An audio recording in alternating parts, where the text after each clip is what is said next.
আল্লাহ সুবহানাহু ওয়া তাআলা যত আয়াত পৃথিবীতে পাঠান, যত নিদর্শন আল্লাহ তাআলা পাঠিয়ে থাকেন, এর মধ্যে থেকে অন্যতম একটা নিদর্শন, অন্যতম একটা সতর্কীকরণের বার্তা হলো ভূমিকম্প। যে ভূমিকম্প পৃথিবীর শুরু থেকে আজও পর্যন্ত বিভিন্ন সময়ে, বিভিন্ন ভাবে, বিভিন্ন মাত্রায়, বিভিন্ন জায়গায় হয়েছে, হচ্ছে এবং কিয়ামত পর্যন্ত হতে থাকবে। কোরআনে কারিমে আল্লাহ রাব্বুল আলামিন ভূমিকম্প সম্পর্কে বহুবার বিভিন্ন জায়গায় বিভিন্ন আয়াতে উল্লেখ করেছে। আমরা যদি ভূমিকম্পের সবচেয়ে ভয়াবহ রূপ সম্পর্কে জানতে চাই, যেটা হয়তো আজকের পৃথিবী যেভাবে ভূমিকম্পের মাত্রা মাপতে পারছে, সেইভাবে সে তখন মাত্রা আর মাপার সুযোগও মানুষ পাবে না। সেই ভয়াবহ ভূমিকম্পন সম্পর্কে আল্লাহ রাব্বুল আলামিন কোরআনে কারিমের শেষ পারার ৩০ নম্বর পারার বেশ কয়েকটা সূরাতে শুরু থেকে শেষ পর্যন্ত আলোকপাত করেছে। কোরআনে কারিমের একটা সূরাই আছে, সূরার নাম হলো সূরা জিলজাল। আমরা যেটাকে ইযা যুলজিলাতিল আরদু জিলজালাহা প্রথম আয়াত হিসাবে জানি। এই সূরার নাম হলো সূরা জিলজাল। জিলজাল শব্দের অর্থই কি? ভূমিকম্প। কোরআন এমন এক মহাগ্রন্থ, আমাদের জীবনের যেকোনো পরিবেশে, যেকোনো পরিস্থিতিতে, যেকোনো সংকটে, যেকোনো সমস্যায় আমরা কোরআনে সেই সমস্যা থেকে উত্তরণের বা সেই সমস্যার যোগসূত্র, মূলসূত্র বা সেই সমস্যা সংক্রান্ত আল্লাহর নির্দেশনা আমরা কোরআনে খুঁজে পাবোই পাবো। আল্লাহ সেজন্য বলেছেন, মা মিন রাতবিন ওয়ালা ইয়াবিসিন ইল্লা ফি কিতাবিম মুবিন। কোনো শুষ্ক, কোনো আর্দ্র এমন কিছু নাই যেটা এই সুস্পষ্ট কিতাবে নাই। কোরআনের যে সমস্ত অলৌকিকত্ব আছে, কোরআনের যে সমস্ত আশ্চর্য দিক আছে, যেগুলো কোনো মানুষের দ্বারা সম্ভব না, তন্মধ্য থেকে একটা হলো যে এই খুবই সীমিত আকারের এই মহাগ্রন্থ, মর্যাদায় মহা হলেও আকারে অনেক বড় নয়। এই সীমিত আকারের একটা আল্লাহর কিতাব, যেখানে আয়াত এবং পৃষ্ঠা সংখ্যা খুবই সীমিত, অথচ এখানে মানব জীবনের এমন কোনো বিষয় নাই যে বিষয় সম্পর্কে আল্লাহ রাব্বুল আলামিন আলোকপাত করেন নাই। আমরা যখন কোনো বিষয় নিয়ে আলোচনা করি, গবেষণা করি, বই লিখি, তখন একটা ছোট ছোট ক্ষুদ্র ক্ষুদ্র কোনো বিষয়ের উপরে বই লিখতে গেলে লেখকের যে বরাদ্দ সেটা শেষ হয়ে যায়, কিন্তু লেখা শেষ হয় না। ২-৪-৫০০ পৃষ্ঠা লেখার পরও লেখক বলতে হয় যে এ বিষয়ে আরো বিস্তারিত জানার জন্য পরবর্তীতে আরো কোনো ইনিশিয়েটিভ তাকে নিতে হবে, ইত্যাদি ইত্যাদি। কিন্তু আল্লাহ রাব্বুল আলামিন তার এই মহাগ্রন্থ কোরআনে কারিমে সবকিছুর আলোকপাত করেছে। আমরা চিন্তা করতে পারি যে আমরা যে ভূমিকম্প অনুভব করেছি, আল্লাহ রাব্বুল আলামিন কোরআনে কারিমে যে সমস্ত সূরা নাজিল করেছেন, এর মধ্যে একটা সূরার নামই হলো কি? জিলজাল বা ভূমিকম্প। এবং সেখানে ভূমিকম্পের যে ভয়াবহ রূপ সর্বোচ্চ মাত্রায় আসবে, সেটার ধরন কি হবে, ধাঁচ কি হবে, ভয়াবহতা কি হবে, আল্লাহ তাআলা সে সম্পর্কে বলেছেন, ইযা যুলজিলাতিল আরদু জিলজালাহা। সেই ভূমিকম্পনটা শুধুমাত্র এই বিল্ডিং ভেঙে পড়ার মতো ভূমিকম্পন হবে না। আল্লাহ পরের আয়াতে বলেছেন, ওয়া আখরাজাতিল আরদু আসফালাহা। সেই ভূমিকম্পন শুধুমাত্র বিল্ডিং ফেটে পড়বে না, মাটি ফেটে মাটির ভেতরকার লাশ উপরে উঠবে। মাটির নিচে আরো যে সমস্ত সৃষ্টি আল্লাহর আছে, দাফন করা আছে, তার সবকিছু প্রকাশিত হয়ে যাবে। অর্থাৎ ভয়াবহতা কি হবে যে শুধুমাত্র বিল্ডিং এ ফাটল ধরবে না, শুধু ভবন ভেঙে পড়বে না, স্বয়ং মাটি ভেঙে চচ্চির হয়ে যাবে এবং ভেতরে সবকিছু প্রকাশিত হবে। কোরআনে কারিমে আল্লাহ রাব্বুল আলামিন সেই দিনের ভয়াবহতা সম্পর্কে ঘুরে ফিরে বারবার আলোকপাত করেছে। আমরা ভুলে যাই, মানুষ ভুলে যাওয়া জাতি। সৃষ্টিগতভাবেই আমাদের সে দুর্বলতা আছে, আমরা ভুলে যাই। আরবিতে ইনসান যে শব্দের অর্থ মানুষ, সে শব্দটির মূলধাতু নিসিয়ান। অনেক গবেষকদের মতে নিসিয়ান থেকে ইনসান, ভুলে যাই, সেজন্যই আমরা মানুষ। আর আল্লাহ রাব্বুল আলামিন সেজন্য এই কোরআন কারিমে বারবার করে বলেছেন, তিনি নবী রাসূলদেরকে পাঠিয়েছেন মুবাশশিরিন, মুনযিরিন। তারা আমাদের ওই ভুলে যাওয়া বিষয়গুলোকে বারবার স্মরণ করিয়ে দেন, সতর্ক করেন, কখনো সুসংবাদ দেন, কখনো আমাদেরকে ভীতি প্রদর্শন করেন। মোহতারাম হাজরিন, দুনিয়ার এই চাকচিক্যের মধ্যে ডুবে গিয়ে, বস্তুবাদের মধ্যে আমরা নিমজ্জিত হয়ে, আমরা আমাদের আসল পরিচয়, আল্লাহ রাব্বুল আলামিনের প্রতি ঈমান, আখিরাতের কথা, আল্লাহর সামনে দাঁড়াবার কথা, এসব বিষয়গুলোকে আমরা ভুলে যাই। আল্লাহ সুবহানাহু ওয়া তাআলা মাঝে মধ্যে আমাদেরকে স্মরণ করিয়ে দেন। আজকের ভূমিকম্পের বহু শিক্ষা আছে, বহু গবেষণা করবার মতো সুযোগ এখানে আছে। সবচেয়ে বড় যে বিষয়টি একজন আল্লাহর সৃষ্টি হিসেবে, মাখলুক হিসাবে আমাদের এখান থেকে গ্রহণ করবার আছে, সেটি হলো যে আমরা নিশ্চয়ই প্রত্যেকে যার যার মতো করে আমাদের প্ল্যান, প্রোগ্রাম, আমাদের জাগতিক যে সমস্ত ব্যবস্থাপনা আছে, সেগুলোর মধ্যে আমরা ডুবেছিলাম। আল্লাহর কাছে যেতে হবে, যে কোনো মুহূর্তে মরতে হবে, এটা ক্ষণিকের জন্য আমরা সবাই উপলব্ধি করার সুযোগ পেয়েছি। আজকে যে 5.5 মাত্রার ভূমিকম্প হলো, গণমাধ্যমগুলো বলছে বাংলাদেশের ইতিহাসে সবচেয়ে ভয়াবহ ভূমিকম্প এটি। এর চেয়ে ভয়াবহ ভূমিকম্প ইতিপূর্বে বাংলাদেশে আর হয়নি।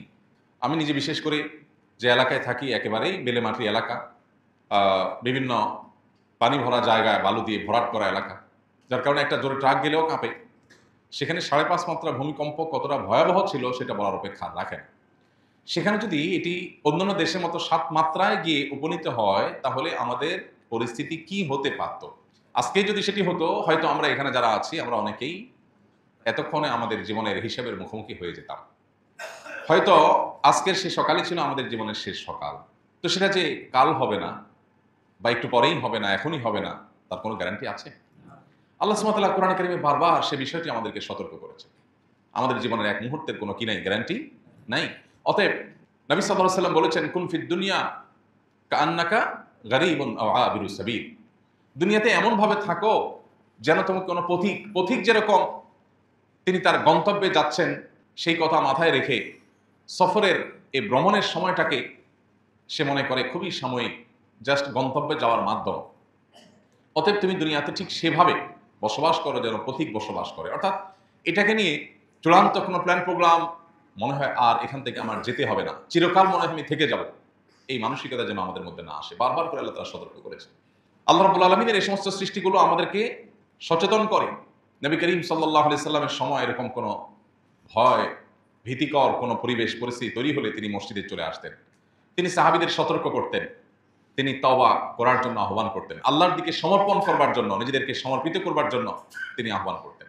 ভাইরা আমার, অতএব এ ধরনের পরিস্থিতিগুলো আমাদেরকে বারবার সাবধান করে, সতর্ক করে। আমরা কতটা সাবধানতা গ্রহণ করছি, কতটা সতর্ক হচ্ছি, সেটা হলো সবচেয়ে বড় বিষয়। আল্লাহ রাব্বুল আলামিন এগুলো থেকে আমাদেরকে শিক্ষা গ্রহণ করবার তৌফিক দান করুন। আজ বস্তুবাদী পৃথিবীতে প্রত্যেকটা বিষয় আমরা বৈজ্ঞানিক গবেষণার চোখেই শুধু দেখি। প্রত্যেকটা ঘটনা, প্রতিটা দুর্ঘটনা, প্রতিটি প্রাকৃতিক দুর্যোগ, এগুলোর পেছনে বৈজ্ঞানিক ব্যাখ্যা থাকতে পারে। বৈজ্ঞানিক ব্যাখ্যা থাকা খুবই স্বাভাবিক। কিন্তু বৈজ্ঞানিক ব্যাখ্যার ও পেছনের ব্যাখ্যা, যেমন নবী করিম সাল্লাল্লাহু আলাইহি সাল্লাম বলেছেন, কিয়ামতের নিকটবর্তী সময়ে পৃথিবীতে ভূমিকম্পের পরিমাণ বেড়ে যাবে। গত 1 বছরে শুধু বাংলাদেশে যে পরিমাণ ভূমিকম্প হয়েছে সেটা বহু আগের হিসেব করলে এত ভূমিকম্প হয়নি। এখন দেখুন আস্তে আস্তে মাত্রা বাড়ছে। এখন না হয় আমরা নানা বৈজ্ঞানিক ব্যাখ্যা জানি বা আবিষ্কার করতে পারছি, গবেষকরা বের করছেন যে এই কারণে হচ্ছে, এই কারণে বাড়ছে। কিন্তু ১৫০০ বছর আগে যখন নবী সাল্লাল্লাহু আলাইহি সাল্লাম বলেছেন কিয়ামতের আগে পৃথিবীতে ভূমিকম্পের পরিমাণ বেড়ে যাবে, তার কাছে কি কোনো বৈজ্ঞানিক গবেষণার রিপোর্ট ছিল? কোনো বৈজ্ঞানিক ব্যাখ্যা তার হাতে কি ছিল? কিন্তু তথ্য তিনি দিয়েছেন এবং সেই তথ্য আজ অক্ষরে অক্ষরে খেটে যাচ্ছে। এখান থেকে প্রমাণ হয় আল্লাহ যে কোরআনে বলেছেন, মা ইয়ানতিকু আনিল হাওয়া ইন হুয়া ইল্লা ওয়াহয়ুন ইউহা। তিনি কোনো কিছুই মুখ থেকে নিজে থেকে উচ্চারণ করেননি, যা বলেছেন তার সবকিছুই ওহী আল্লাহর পক্ষ থেকে তার কাছে এসেছে। কেন ভূমিকম্প হয়, এর যে বৈজ্ঞানিক ব্যাখ্যা আছে সেই ব্যাখ্যাগুলোকে আমরা পরিপূর্ণভাবে বিশ্বাস বা সঠিক ধরে রাখার পরেও একটি কথা থেকে যায়, এই কেনর পরের কেনটা কি? ঝড় জলোচ্ছ্বাস হয়েছে কেন? কারণ সমুদ্রের তলদেশে নিম্নচাপ তৈরি হয়েছে। তো নিম্নচাপটা সৃষ্টি কেন হলো?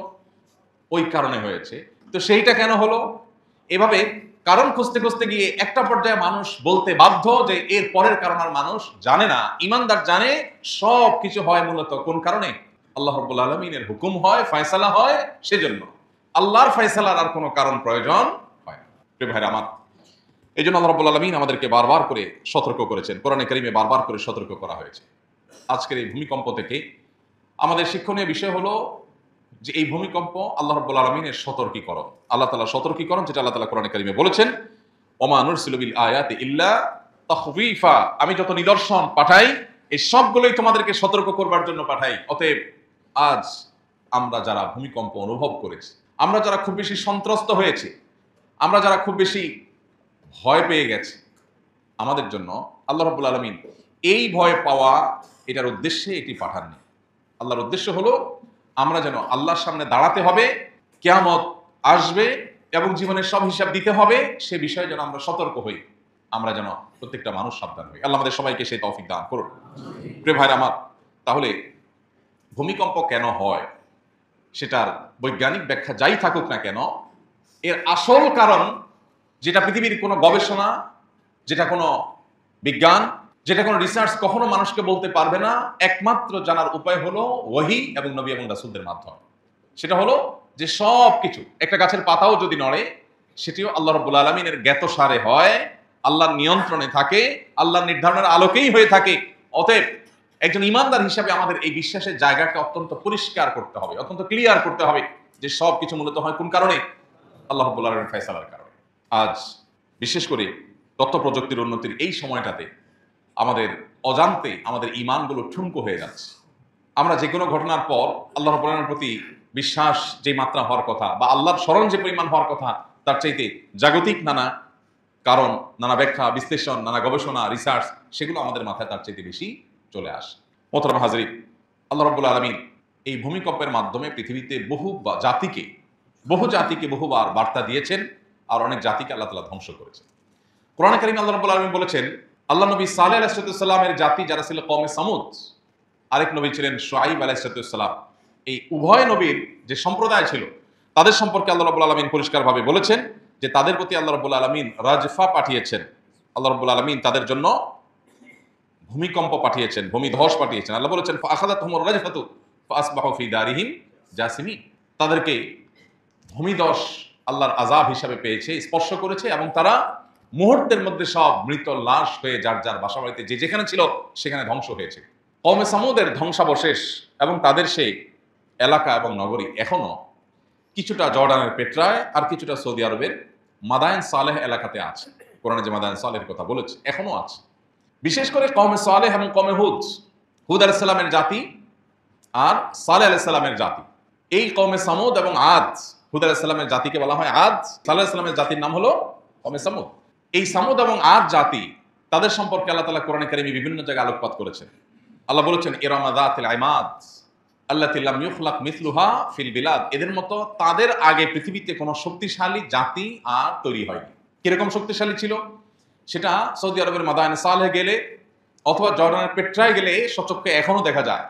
কত হাজার বছর আগের ইতিহাস এর সঠিক পরিসংখ্যান বা পরিপূর্ণ সঠিক তথ্য কেউ দিতে পারে না।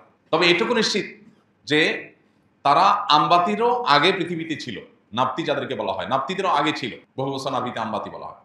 এই নাপ্তিরা, তাদের কবর এখন পাওয়া যায়, বিভিন্ন শিলালিপি থেকে দেখা যায় যে নাপ্তিদের কবর আছে এখন এই জায়গাগুলোতে যেগুলো আজ সামুদের এলাকা ছিল। কোরআনে যে মাদায়েন সালেহ বলেছে, তার মানে মাদায়েন সালেহে আগের যারা ধ্বংস হয়েছে তাদের পরে নাপ্তিরা বসবাস করেছে, সেটুকু শুধুমাত্র এখন পাওয়া যায়। যে নাপ্তিরা খ্রিস্টপূর্ব সময়ে পৃথিবীতে এসেছে, তাদেরও কত হাজার বছর আগে এসেছে আজ সামুদ একমাত্র আল্লাহ ভালো জানে। কিন্তু কোরআন সেই ইতিহাস উল্লেখ করেছে। আল্লাহ বলেছেন যে তাদের যে শিল্প ছিল, তাদের যে সক্ষমতা ছিল, নির্মাণ কৌশল এবং অসীম শক্তি ছিল, সেটা দিয়ে তারা পাথর কেটে কেটে শহর নির্মাণ করত।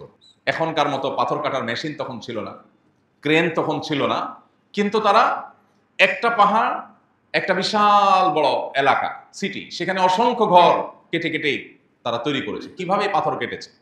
কোথায় ছিল সে আজকের মতো এরকম আধুনিক রেত অথবা আধুনিক করাত অথবা ক্রেন অথবা এরকম নির্মাণের অন্যান্য যে সমস্ত সামগ্রীগুলো আছে, কিছুই ছিল না। এত হাজার বছর আগে তারা বিশাল বড় বড় একটা পাহাড় কেটে একটা মূর্তি তৈরি করেছে, যে পাহাড়ের এক মাথা থেকে আরেক মাথা তাকাতে গেলে মাথা টুপি পড়ে যাবে, এরকম উপক্রম এখনো পর্যন্ত সেগুলো আছে। এবং এক একটা পাহাড় এক একটা মূর্তি দেখা যায়। সৌদি আরবেই কিন্তু মাদায়েন সালেহে এটা এখনো দেখা যায়, মদিনা থেকে মাত্র কয়েকশো কিলোমিটার দূরে। আল্লাহ রাব্বুল আলামিন কওমে আদ, কওমে সামুদের আলোচনা কোরআনে সবচেয়ে বেশি করেছে। যারা কোরআন পাঠ করেন তারা নিশ্চয়ই জানেন সবচেয়ে বেশি যে আলোচনা হয়েছে কোরআনে, যে জাতিদের আলোচনা, তারা ছিল কারা? নূহ আলাইহিস সালামের জাতির পাশাপাশি আদ এবং সামুদ জাতি, এদের আলোচনা কোরআনে সবচেয়ে বেশি হয়েছে, রিপিটেডলি হয়েছে, বারবার হয়েছে। কেন? কারণ এই সম্প্রদায় তারা যখন এমনভাবে শক্তি সঞ্চয় করলো, তখনকার যুগের বিজ্ঞান বা তাদের আগের যে পৃথিবী ছিল, তাদের আগ পর্যন্ত পুরো পৃথিবীর ইতিহাসে তারা ছিল সবচাইতে বিজ্ঞানে অগ্রসর, চমক দেখানোতে অগ্রসর, সবচেয়ে বড় অট্টালিকা তৈরি করতে পারে, সবচেয়ে বড় অলৌকিক ভবন তৈরি করতে পারে। এই সক্ষমতা তারা হাসিল করেছে। করার পর তারা সৃষ্টিকর্তাকে অস্বীকার করেছে। সৃষ্টিকর্তা আবার কি, আখেরাত আবার কি, দুনিয়াই তো সব। বিশাল বড় বড় পাথুরে এলাকা কেটে বিশাল বড় জনবসতি তৈরি করে ফেলছে। এবং এখনো বিশেষ করে মাদায়েন সালেহ আমি গিয়েছি, সেখানে তাদের যে পাহাড় কেটে ঘর বাড়ি তৈরি করেছে, অনেক ঘর আছে যেটার যে চৌকাঠ ছিল, দরজা, পুরোটা তো পাহাড় জাস্ট কেটে ভেতরে সুড়ঙ্গ করে ঘর তৈরি করেছে। ওই চৌকাঠে এখন বড় কোনো মই ছাড়া উঠাও সম্ভব না, এত উপরে তারা খোদাই করে তারপরে ভেতরে অত্যন্ত সুরম্য ঘর তৈরি করেছে। এবং একটা পাহাড় দেখা যাচ্ছে, একটা সাপের আকৃতি, একটা মূর্তির আকৃতি, এক একটার আকৃতি। এই বিশাল বড় পাহাড়, এটা পুরাটাকে কিভাবে একটা মূর্তির আকৃতিতে তৈরি করা গেছে খোদাই করে করে, কিভাবে সম্ভব? আধুনিক যুগেও এর অনেক কিছু মানুষ কল্পনা করতে পারে না, যেটা তারা এত হাজার বছর আগে করেছে। তখনকার সময়ে যেটাকে তখনকার বিজ্ঞান বলা যেত, সেটার সর্বোচ্চ শেখরে যখন তারা পৌঁছে গেছে, তারা যখন অনেক চমক তাদের হাতে চলে আসে, অনেক কিছুই যখন তারা করতে পারে, তখন তারা মনে করলো সৃষ্টিকর্তা আবার কি? আমরাই তো সব পারি, আমরা কি না পারি?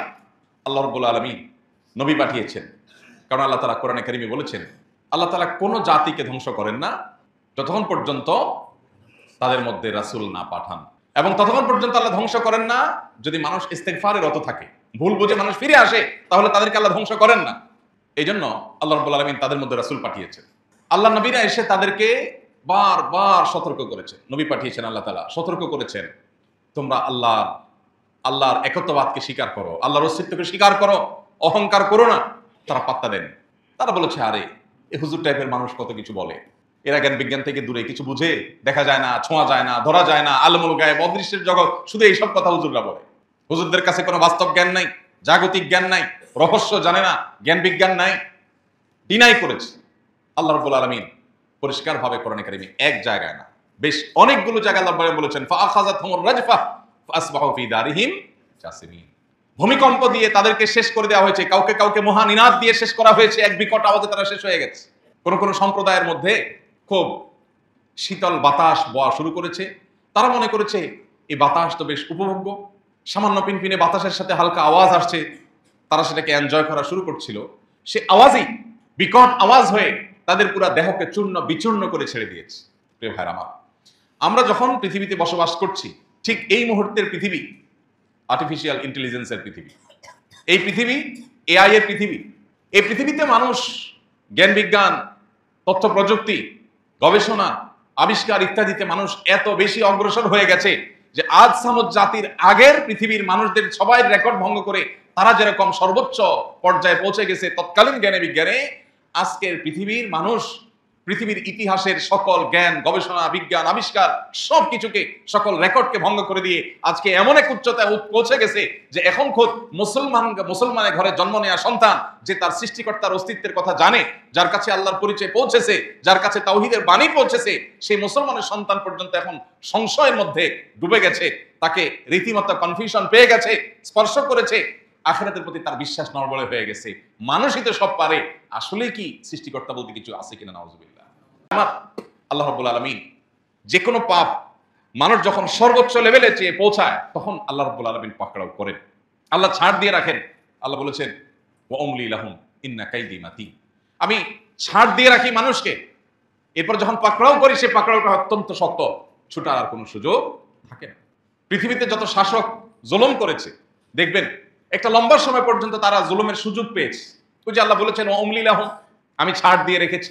আল্লাহ বলেছেন লা তাহসাবান্নাল্লাহা গাফিলান আম্মা ইয়ামালুয যালিমুন, অত্যাচারীরা যা অপকর্ম করছে আল্লাহ কিছু দেখছেন না মনে করবার কারণ নাই। আল্লাহ ছাড় দিয়ে রেখেছেন, আল্লাহ একটা সময়ের জন্য অপেক্ষা করছেন, আল্লাহর ইলমে আছে কখন পাকড়াও করবেন। নিকট অতীতে জালেমদের আল্লাহ তাআলা কিভাবে ধরেছেন, যেটা একটি মানুষ কল্পনা করেনি, চিন্তা করে নাই, ভাবে নাই, আল্লাহ তাআলা সবাইকে সারপ্রাইজ করে দিয়ে পাকড়াও করেছেন না করেন নাই? আজকের পৃথিবীতে আমাদের যে অহমিকা, আমাদের যে অহংকার, আমাদের যে গর্ব, এটার সবটুকুকে চূর্ণ বিচূর্ণ করে দিয়ে ধুলোর সাথে মিটিয়ে দিতে আল্লাহর এক সেকেন্ডেরও প্রয়োজন নাই। আল্লাহ রাব্বুল আলামিনের পদ্ধতি হলো যে তিনি যখন ইদা আরাদা শাইআন আন ইয়াকুলা লাহু কুন ফায়াকুন। ভাইরা আমার, প্রতিটি ঘটনা থেকে আমাদের ঈমানকে নতুন করে নবায়ন করবার, নতুন করে শিক্ষা গ্রহণ করবার, উপলব্ধিকে জাগ্রত করবার সুযোগ আমরা পাই। আল্লাহ রাব্বুল আলামিন আজকের ভূমিকম্প থেকেও আমাদেরকে সেই সুযোগ গ্রহণ করার তৌফিক দান করুন।